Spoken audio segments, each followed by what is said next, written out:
Ce journal vous est proposé par Fonds des promotions de l'industrie, votre partenaire privilégié pour la réussite de vos projets.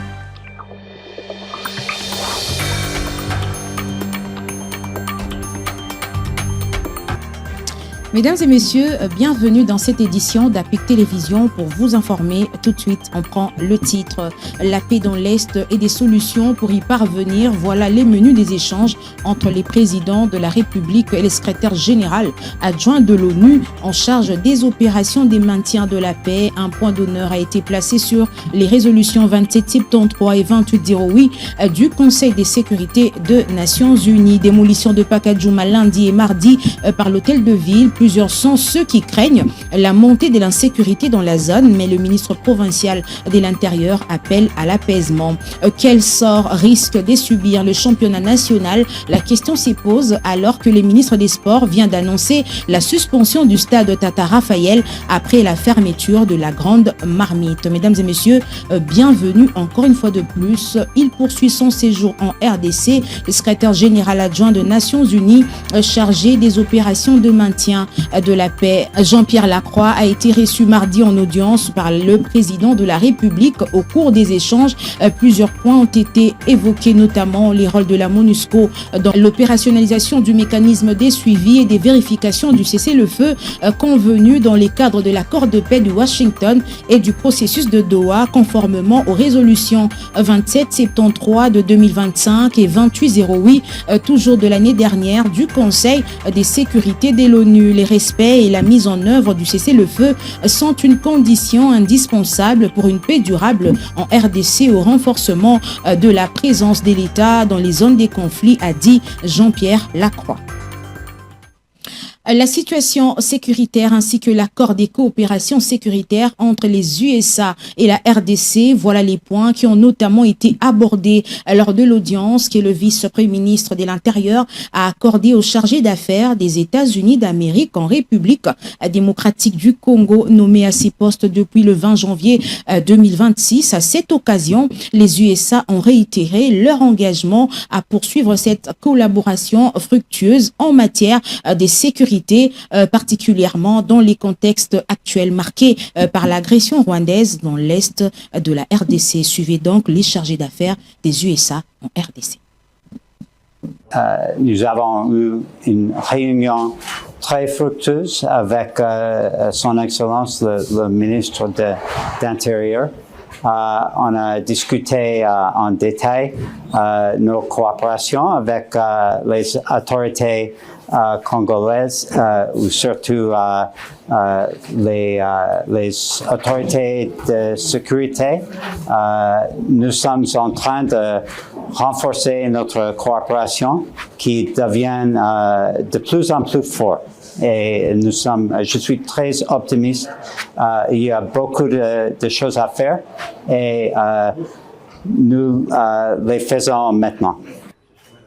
D'autres corps venaient encore d'être retrouvés à Lubero, au Nord Kivu. 4 nouveaux corps sans vie ont été identifiés dans les groupements de Bapakombe, portant les bilans de la dernière incursion attribuée aux rebelles ADF à un total de 25 victimes. L'information a été confirmée ce mercredi 11 février par les chefs de l'entité locale. Cette découverte macabre a eu lieu dans la localité de Mambimbi-Sigo. Outre ces exécutions, l'autorité locale signale un incident sécuritaire au chef-lieu du groupement à Kambao où des individus armés non identifiés ont réussi à dérober l'arme d'un agent des forces de l'ordre.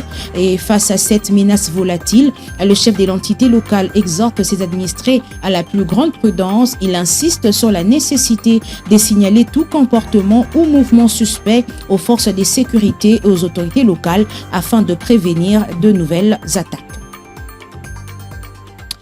Les inspecteurs et agents de la police judiciaire doivent faire montre des respects d'éthique sur terrain et du code des bonnes conduites. C'est la recommandation du ministre d'État en charge de la justice lors d'une matinée d'exhortation basée sur les exigences d'exemplarité du service public. Guillaume Gueffa vise la bonne marche de cette grande institution publique. On l'écoute au micro de Vanessa Makwebo. J'espère vivement que cette année, avec les réformes en cours, nous permettra tous, surtout vous, de travailler comme un corps uni. Un corps uni qui travaille dans le respect de la légalité et aussi dans le respect de la hiérarchie. Donc vous, en tant que IPJ, APJ, vous avez un rôle très important. Un rôle de rassurer la justice. Mais ce rôle ne peut pas se faire sans respecter les codes de bonne conduite de l'administration, sans respecter l'éthique. Parce que vous êtes ceux qui exécutent l'éthique sur le terrain. Et nous voulons que cette justice soit cette justice-là qui est respectée à tous les niveaux, à tous les étages. Si vous ne respectez pas votre code de bonne conduite, s'il n'y a pas d'éthique, si vous vous comportez comme des agents qui ne sont pas des agents de la justice, vous rabaissez la justice.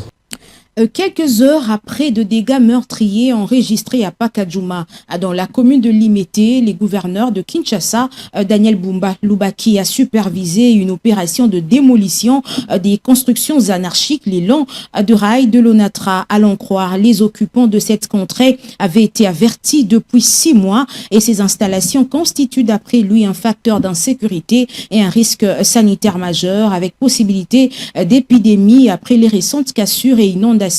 Le numéro 1 de la province parle d'une mesure de prévention et de rétablissement de l'ordre public. Suivez.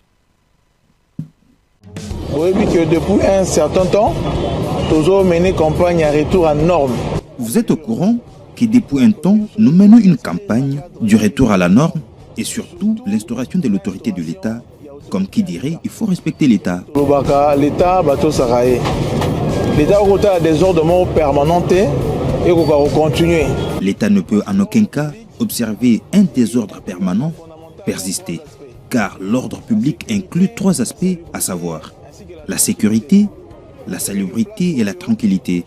Il y a foyer, il y a insécurité et belé. Option liboso pour la mission. Ces lieux, vous le savez, est un foyer de l'insécurité énorme. Deuxièmement, nous sommes là pour libérer les emprises ferroviaires, là où les trains pouvaient circuler librement, mais empêché à cause de ces occupations illégales.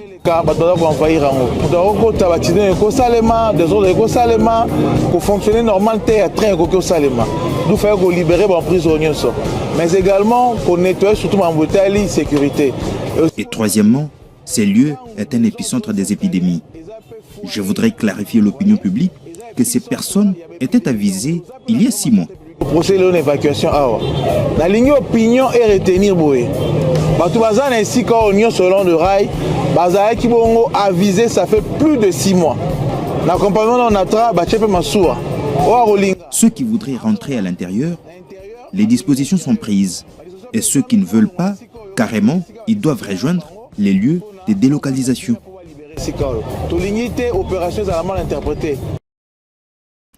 Le journaliste reporter Isaac Wawina, agressé à Pakadjouma dans l'exercice de sa profession alors qu'il était en pleine couverture médiatique lors de la démolition de ces sites occupés illégalement. Les occupants s'insurgent contre la décision de l'hôtel de ville de Kinshasa. Isaac Wawina s'est vu dépouillé de tous ses matériels de travail alors. Qu'est-ce qui s'est passé concrètement et comment est-il sorti du danger? La réponse dans cet extrait choisi par Jossar Liboula.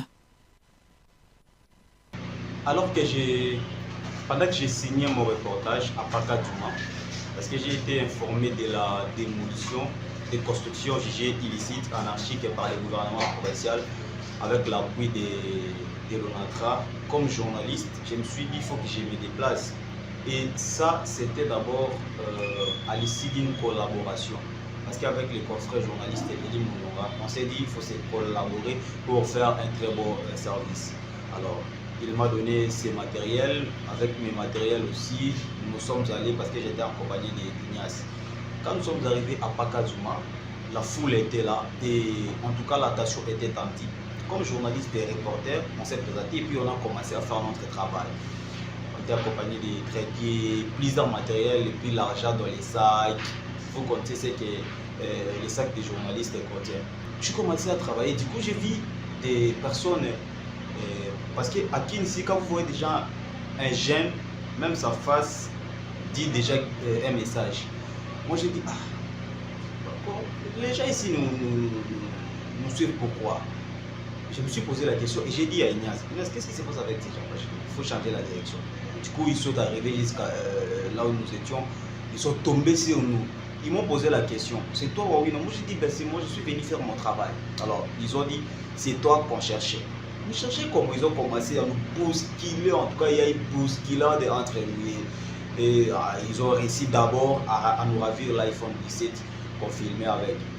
Alors, ils ont commencé maintenant à faire des démarches, on s'est bousculé avec. Et il n'y avait pas un agent de l'ordre à ce niveau. Parce que vous ne connaissez pas Pakadouma. Ils ont dit si c'était Kawele ou quoi là, je ne sais pas, les quartiers de Pakadouma à l'intérieur. Pendant ce temps, les autorités provinciales continuaient toujours à démolir à l'autre côté. On s'est bousculé avec et ils ont fini à tout prendre. En tout cas, ils nous ont dépouillés totalement.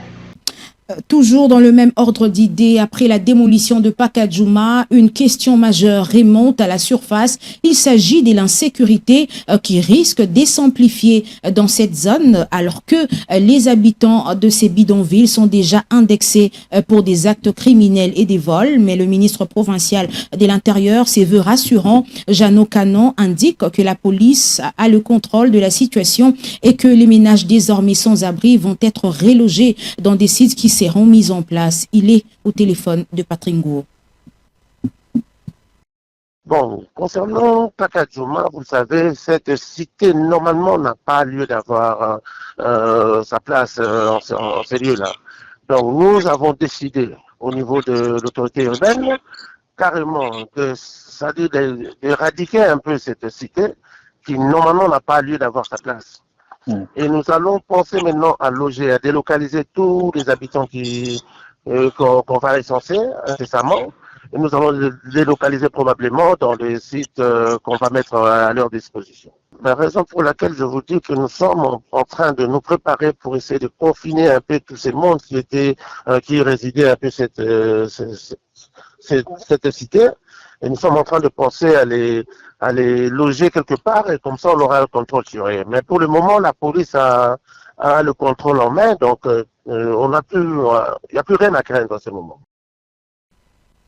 La réhabilitation et construction de routes ont été lancées dans plusieurs communes de la ville, province de Kinshasa, mais dans certains coins du pays, la population dit avoir l'impression que leur cas est oublié par les autorités. Sur l'avenue Étienne Tshisekedi, par exemple, un gros trou progresse en plein milieu de la route avec une menace de la découper en deux. Le point avec Marie-Noël Kouzié-Takana. L'avenue Étienne Tshisekedi risque d'être coupée en deux si l'on n'y prend pas garde. Les habitants et les passants de cette route pratiquent chaque jour sur cette voie, alors que ces trous grandissent de jour en jour avec toutes les conséquences néfastes que cela pourrait impliquer. La population s'interroge sur ce qu'elle qualifie d'absence des autorités. En tout cas, la situation est préoccupante sur la route des Huiléries. Si les autorités ne prennent pas des mesures urgentes, il y aura des accidents, car toute catégorie de personnes passe par ici, les flaques d'eau et les trous. La route représente un danger réel pour les piétons. Pour les pratiquants de cette route, cette situation ne devrait plus durer. Les autorités devraient s'empresser pour trouver une solution. Bon, Nous demandons aux autorités de nous venir en aide, que Dieu touche vos cœurs en tout. Si vous ne faites rien, ça sera grave. En tout cas,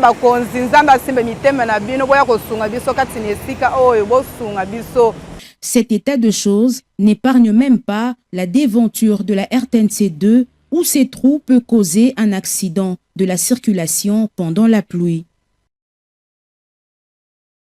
Plusieurs communes sont sans eau en ce moment. La Régie des eaux l'a annoncé depuis une certaine période pour notamment des raisons des travaux de réhabilitation des routes, alors que certaines communes sont à sec. Certains tuyaux abîmés déversent de l'eau sur les avenues sans que les autorités n'interviennent. Marie-Noël Kouzié-Takana et Gloudi Maïmba ont fait le constat sur l'avenue de l'hôpital. Des lots qui s'échappent de tuyaux de la Régie des eaux, alors que plusieurs communes sont à sec depuis plusieurs mois.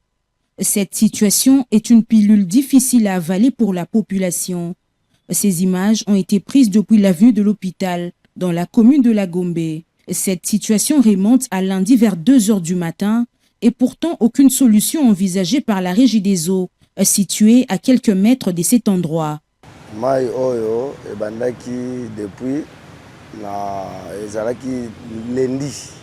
La situation de cette eau qui coule a commencé lundi vers 2 h du matin. Ça a commencé à un endroit et après voilà, maintenant elle se multiplie en 4 endroits. Pour se rendre dans leur bureau, plusieurs autorités passent par ici sans dire mot. Ces eaux qui n'ont pas d'issue se mélangent aux ordures et amplifient l'insalubrité dans la zone. Je passe sur cette route presque chaque jour vers 8 h. Ce que je peux dire sur l'écoulement d'eau dans la rue, ça a commencé lundi et aujourd'hui, on est mercredi. Il faudra que la Régie des eaux trouve une solution, sinon le macadam sera abîmé.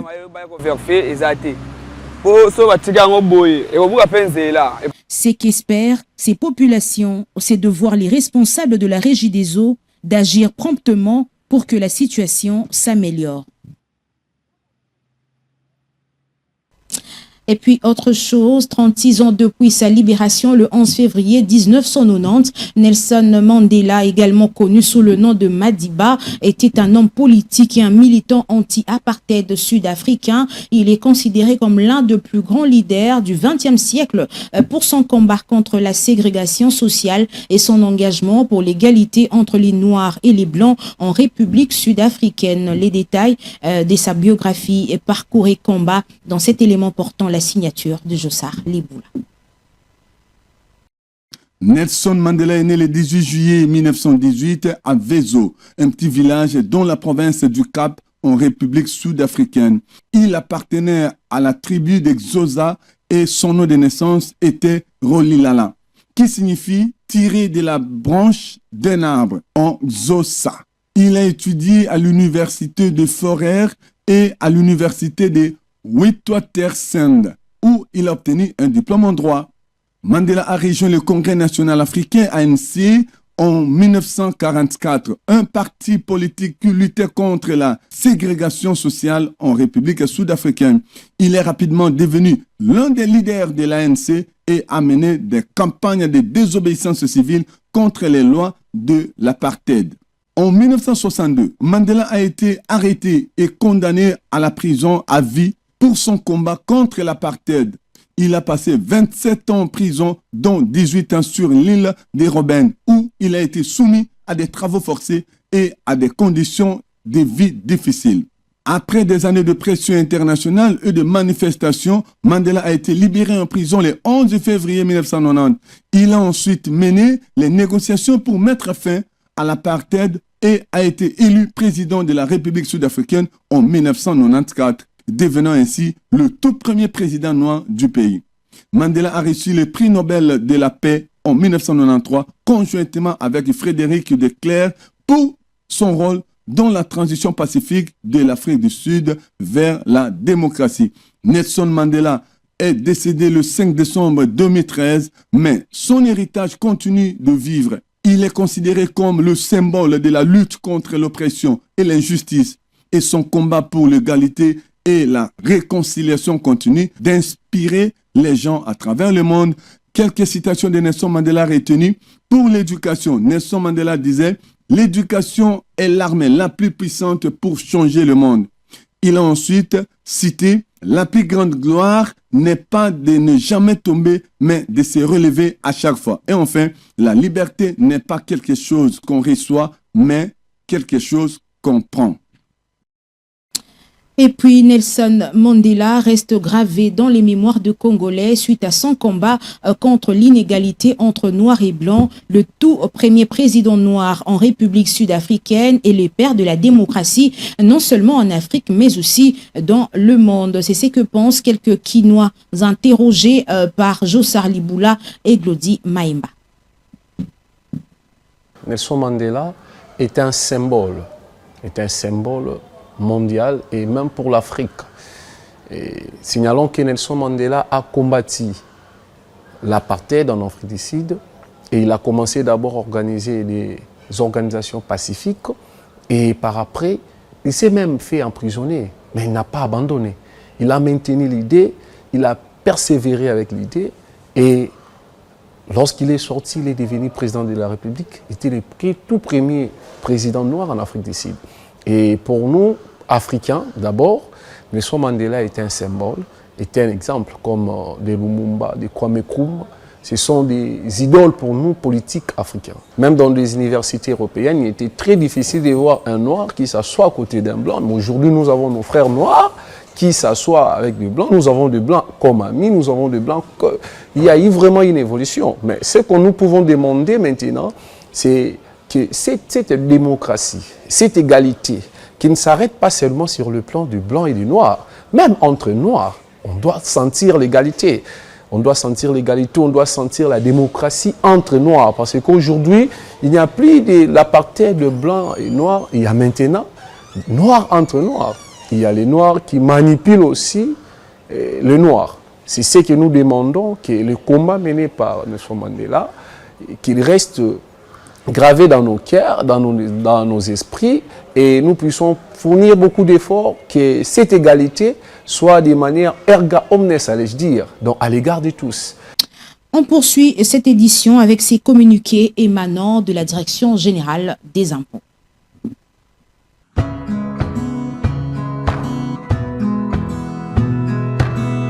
La Direction générale des impôts DGI informe les opérateurs économiques en particulier et les publics en général qu'en exécution des instructions du gouvernement de la République, les moratoires relatifs à la suspension temporaire de certaines obligations liées au quitus fiscal est prorogée jusqu'au jeudi 15 janvier 2026. Cette mesure exceptionnelle vise à préserver un climat social apaisé durant la période de festivité de fin d'année 2025 et constitue la dernière reconduction accordée. À cet effet, les opérateurs économiques sont invités à mettre à profit ces délais pour se conformer intégralement aux dispositions légales et réglementaires en vigueur. Aucune non mise en conformité ne sera tolérée au-delà de cette échéance, laquelle relèvera exclusivement de la responsabilité des assujettis concernés. Par ailleurs, la DGI rappelle que la délivrance du quitus fiscal s'effectue conformément aux modalités prévues par l'arrêté ministériel numéro 027/CAB/Mine/Finance/2025 du 9 avril 2025. Toute intervention non autorisée dans les processus de délivrance du quitus fiscal est formellement proscrite. Des mesures de contrôle interne et des sanctions seront appliquées en cas de retard injustifié imputable aux agents intervenant dans les traitements de dossiers. La Direction générale des impôts compte sur les civismes fiscal de tous pour le respect scrupuleux de présentes dispositions. Fait à Kinshasa le 29 décembre 2025, c'est signé par Barnabé Mwakadi Mwamba, directeur général des impôts. Parlons sport dans ce journal. Après une réunion entre les comités de gestion de la Linafoot, la FECOFA et le ministère de Sport, Didier Boudimbo a suspendu toutes les activités footballistiques au sein du stade Père Raphaël, plus particulièrement les terrains de cette enceinte sportive. Ceci fait suite aux actes de vandalisme et barbarie causés par des supporters congolais et de différents clubs lors de leur rencontre. Blanchard Mundele nous fait le point. C'est un véritable coup dur pour le paysan sportif congolais. Alors que les stades des Martyrs venaient d'être fermés pour des raisons de réhabilitation, voilà maintenant que le stade Tata Raphaël est mis hors service par les ministres des Sports Didier Boudimbo, alors que les rencontres de la Ligue nationale de football et de l'EPFKIN se poursuivent. La question qui se pose actuellement se base sur les lieux où le match de la Linafoot se joueront, alors qu'on entame déjà la manche retour dans sa phase classique. Avec cette fermeture, faut-il craindre que ces championnats n'arrivent pas à son terme? Cette question reste en suspense, sachant que la saison sportive en RDC prend la fin le 31 mai et que nous tendons vers la nouvelle saison sportive avec des prolongations qui pointent à l'horizon. Des inquiétudes ne cessent d'émerger de part et d'autre chez les sportifs quinois. Il faut noter que cette décision prise par les autorités sportives congolaises s'effondre sur les actes de vandalisme répétés aux différents stades congolais pendant les rencontres sportives. Saisissez l'opportunité. Voulez-vous devenir journaliste professionnel en République démocratique du Congo ou encore partout ailleurs? C'est très simple. Contactez le bureau de l'APIC. Pour la première fois en République démocratique du Congo, un centre qui forme les journalistes professionnels au standard international. Venez vite vous inscrire. L'Action pour la promotion de la presse indépendante au Congo, APIC, vous offre une opportunité pour votre avenir. L'APIC forme des journalistes sur la radio, la télévision et la presse écrite. Il s'agit d'une formation de très haut niveau professionnel, assurée par des professeurs d'université et par des journalistes étrangers. Avec cette formation accélérée que donne l'APIC, vous pouvez travailler comme journaliste partout à travers le monde, dans des pays francophones, anglophones, arabes et autres.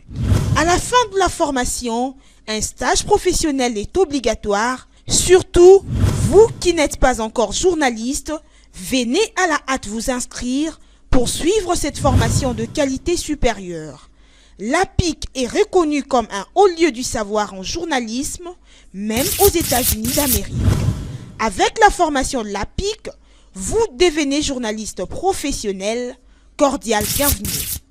Et ce n'est pas tout. Grâce à l'APIC, vous pouvez également écrire et parler correctement la langue anglaise en si peu de temps. Les détails dans ces publi-reportages. Suivez.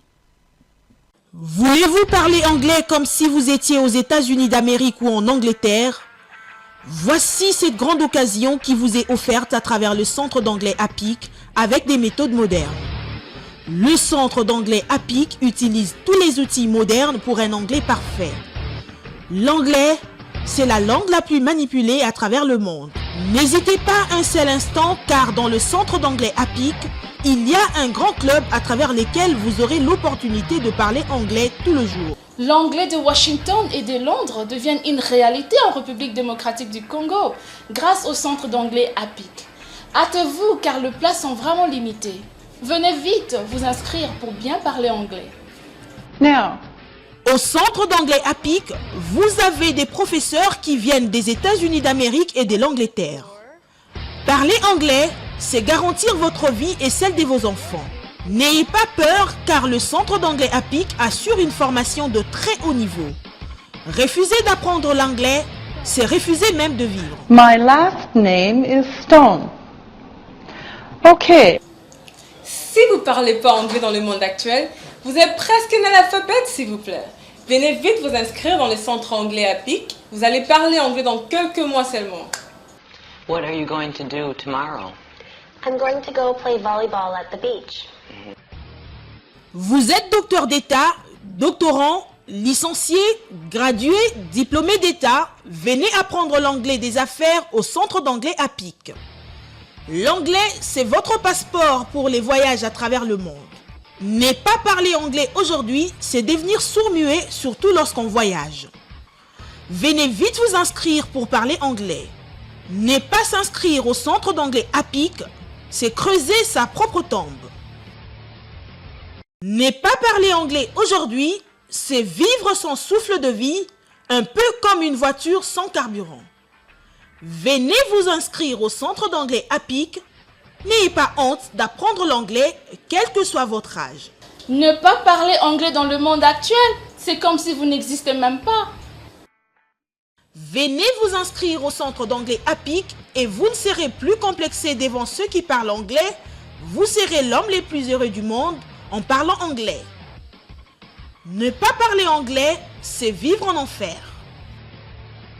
Si vous voulez vous exprimer correctement en anglais, rejoignez-nous dans le centre d'anglais APIC right here and right now. Pour plus de détails, contactez-nous au numéro suivant.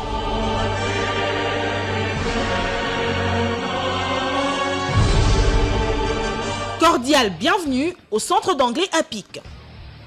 L'anglais, c'est la vie!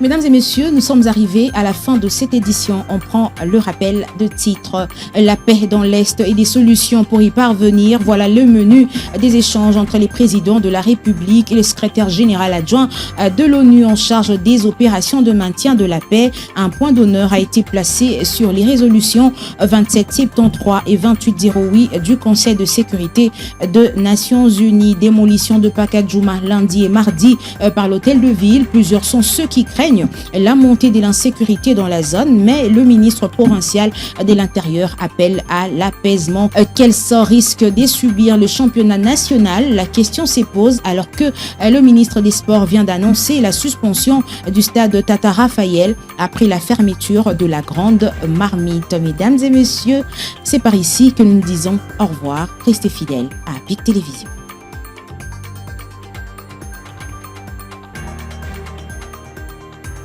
Ce journal vous a été proposé par Fonds des promotions de l'industrie.